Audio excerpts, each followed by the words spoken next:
자, 오늘 얘기할 주제는 커머스와 브랜드의 차이에 대해서 다뤄보려고 하는데, 요즘 컨설팅을 하면서 많은 대표님들을 만나면서 듣는 이야기가, 우리는 커머스가 아니라 브랜드가 되고 싶다.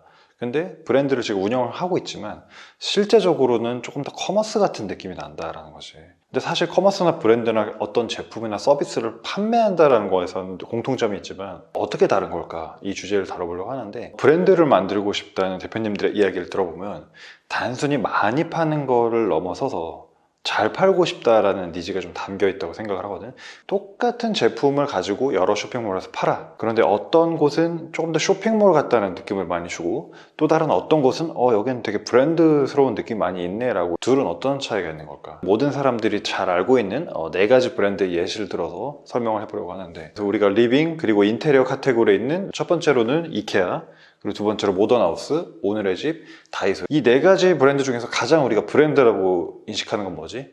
아마 많은 분들이 이케아라고 답변할 것 같아. 반면에 가장 커머스스럽다, 가장 쇼핑몰스럽다라고 인식되는 브랜드는 아마도 많은 분들이 다이소를 선택하지 않을까 싶어. 그럼 이런 격차가 이제 왜 나는 거냐라는 건데, 자, 다이소에 대해서 먼저 알아보자고. 우리가 다이소에 가면 어때? 내가 발매트를 사러 갔는데 발매트가 어딘지 몰라. 그래서 일하시는 점원분한테 실례지만 발매트는 어디 있나요? 라고 이제 물어본다면, 저 뒤에 16번에 가면 있습니다. 이 16번이라고 번호를 이야기해 준다는 거야.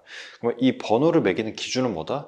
공통된 제품군을 기준으로 카테고라이징을 해서 그걸 분류화 시켜 놓는다는 거지. 한마디로 이 다이소라는 브랜드는 제품을 중심으로, 프로덕트를 중심으로 해서 그것을 분류화시키고, 그 분류를 기준으로 고객한테 제시하는 게 바로 일반적인 커머스의 모델이다.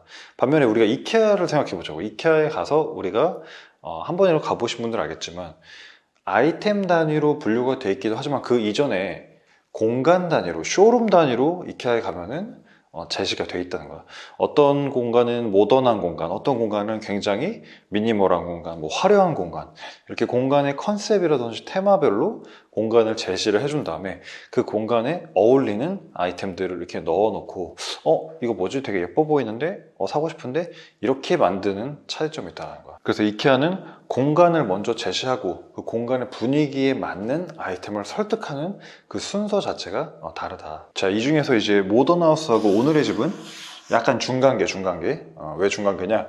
오늘의 집은 일종의 그 유저 컨텐츠, 그러니까 우리 집 인테리어 자랑하기, 이런 컨텐츠로서 조금 더 컨텐츠와 그 커머스의 중간 단계를 띄고 있고, 모던하우스 같은 경우에는 뭐 시즌별로 혹은 테마에 맞게 공간에 대한 기획전, 뭐 린넨 기획전이라든지 여름 기획전, 이런 식으로 꾸려간다는 거야. 그래서 이 두 개 브랜드는 어떻게 보면 이케아랑 다이소의 그 중간 버전 모델에서 공간에 대한 제시와 함께 아이템 판매도 같이 하고 있다. 자, 그럼 다시 돌아와서 왜 우리 브랜드는 브랜드가 아니라 커머스일까 생각을 해보면은, 기존 이커머스, 기존 전자상거래 문법에 맞게 팔고 있다는 거지. 그렇기 때문에 우리 브랜드가 브랜드가 아니라 커머스로 여겨지는 가장 큰 원인이다.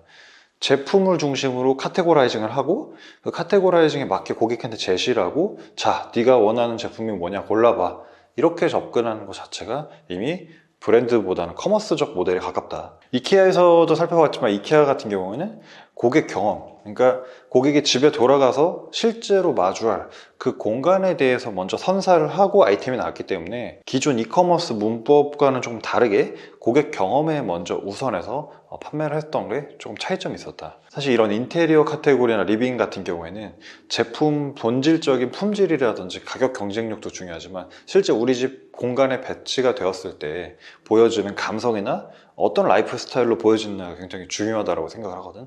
그런 측면에서 봤을 때 이 브랜드가 고객한테 제시해 줘야 될 것은 제품이 아니라 그 제품으로 하여금 어떤 가치를 줄 수 있는지를 보여주는 것 아닌가. 사실 우리가 커피를 마시러 스타벅스라는 브랜드에 가더라도 실제 스타벅스가 제안하는 거는, 고객한테 제안하는 건 커피 그 자체라기보다는 공간에 대한 어떤 느낌, 공간에 대한 문화나 감성이라고 생각을 하거든. 그리고 우리가 애플이라는 브랜드를 통해서 뭐 아이폰이나 맥북을 구매한다고 할 때 사실은 최첨단의 성능 그 자체를 물론 구매를 하는 것도 있지만, 실제적으로는 그 제품을 사용함으로 인해서 내가 다른 사람들보다 조금 더 앞서간다, 트렌디한다라는 어떤 그 가치를 제안하는 거라고 생각을 하거든. 자, 그래서 정리를 해보면은 커머스와 브랜드의 차이를 우리가 이야기를 했을 때, 커머스는 제품을 팔려고 한다.